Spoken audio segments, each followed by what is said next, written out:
যদি দেখেন আলেম ওলামার পিছনে কাটি মেরেছে, মসজিদের সাথে শত্রুতা করেছে, তাওহীদি জনতার সাথে বেঈমানি করেছে, সেইগুলোকে ছুঁড়ে ডাস্টবিনে ফেলে দিবেন। এই জাতীয় কোন নেতা যেন নির্বাচিত না হতে পারে। আমরা সেই সকল নেতাদেরকে চাই যারা সত্যিকার অর্থে জনগণের জন্য কাজ করবে। ঠিক আছে তো? এটাই আমার প্রথম কথা। আরে রূপ চিরদিন থাকে না, রূপের বড়াই কইরো না ভাই, রূপ চিরদিন থাকে না। নিজের মুখটা দেখা একদিন হইবে রে তোর যন্ত্রণা, নিজের মুখটা দেখা একদিন হইবে রে তোর যন্ত্রণা। রূপের বড়াই কইরো না ভাই, রূপ চিরদিন থাকে না। চেহারার বড়াই কইরো না বোন, চেহারা চিরদিন থাকে না।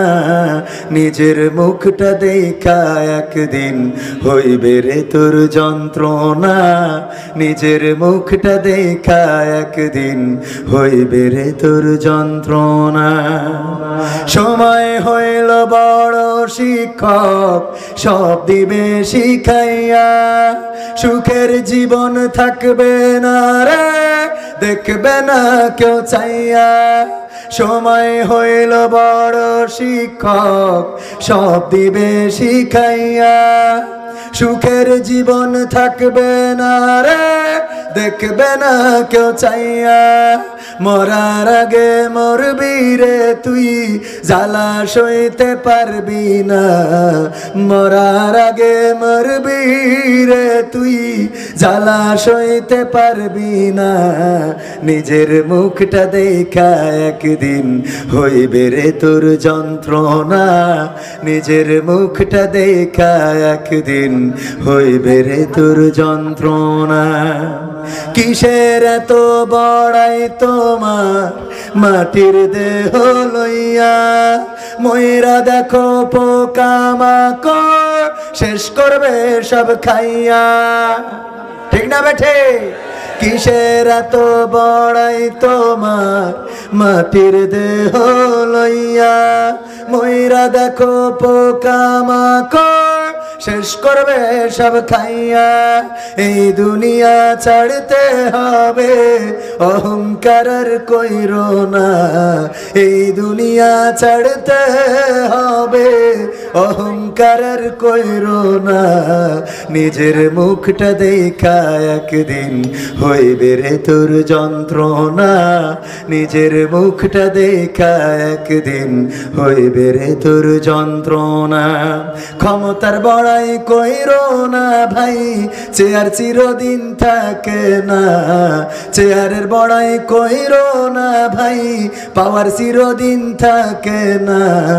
নিজের মুখটা দেখা একদিন হইবে রে তোর যন্ত্রণা, নিজের মুখটা দেখা একদিন হইবে রে তোর যন্ত্রণা।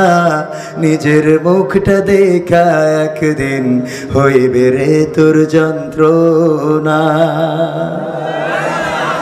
মারহাবা বলবেন না? আরেকটু জোরে। কথা যা বলেছি ভুল আছে? সম্মানিত ভাইয়েরা, কথা বাড়াবো না, সময় যেহেতু অল্প। শ্রীমান্তকাঠি নতুন বাজার জামে মসজিদ, শ্রীমান্তকাঠি দক্ষিণপাড়া জামে মসজিদ, বাজার ব্যবসায়ী ও এলাকাবাসীদের উদ্যোগে আয়োজিত 15তম তাফসিরুল কোরআন মাহফিলের শ্রদ্ধাভাজন সভাপতি জনাব বীর মুক্তিযোদ্ধা গাজী আব্দুল জলিল সাহেব, কেমন আছেন? ওনারা দেশের জন্য লড়াই করেছিলেন, সংগ্রাম করেছিলেন বলেই আমরা একটি স্বাধীন ভূখণ্ড পেয়েছি। বলেন ঠিক না বেঠিক? কিন্তু মাঝে মাঝে দেখা যায় ভেজাল মুক্তিযোদ্ধায় লিস্ট ভরে ফেলেছে, এমন আছে না নাই? আল্লাহ এই ভেজালদের থেকে আমাদের হেফাজত করুন, বলেন আমিন। আল্লাহ প্রকৃত মুক্তিযোদ্ধাদের সম্মান বাড়িয়ে দিন, বলেন আমিন। আমার শ্রদ্ধাভাজন মুক্তিযোদ্ধা জনাব গাজী আব্দুল জলিল সাহেব অবসরপ্রাপ্ত সেনা কর্মকর্তা। এছাড়া আজকে অতিথি হিসাবে, প্রধান অতিথি হিসাবে থাকার কথা ছিল জনাব ফিরোজ আহমেদ স্বপন সাহেব, উনি ব্যস্ততার জন্যে আসতে পারেননি।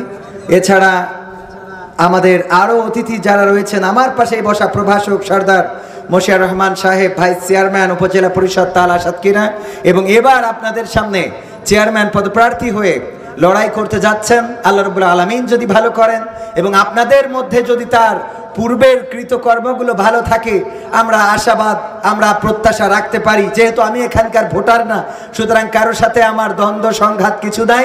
আবার কারো পক্ষে খুব ভালো করে যে বলবো এটারও সমস্যা, কারণ এই যে কোন জায়গায় যেন বলেছিলাম জাকারিয়া ভাই আছে, এক চেয়ারম্যানের পক্ষে বলেছিলাম, ওখানে এক হিন্দু চেয়ারম্যান পাশ করে পরে ওই এলাকায় আমার আর কোনো মাহফিলি করতে দেয়নি।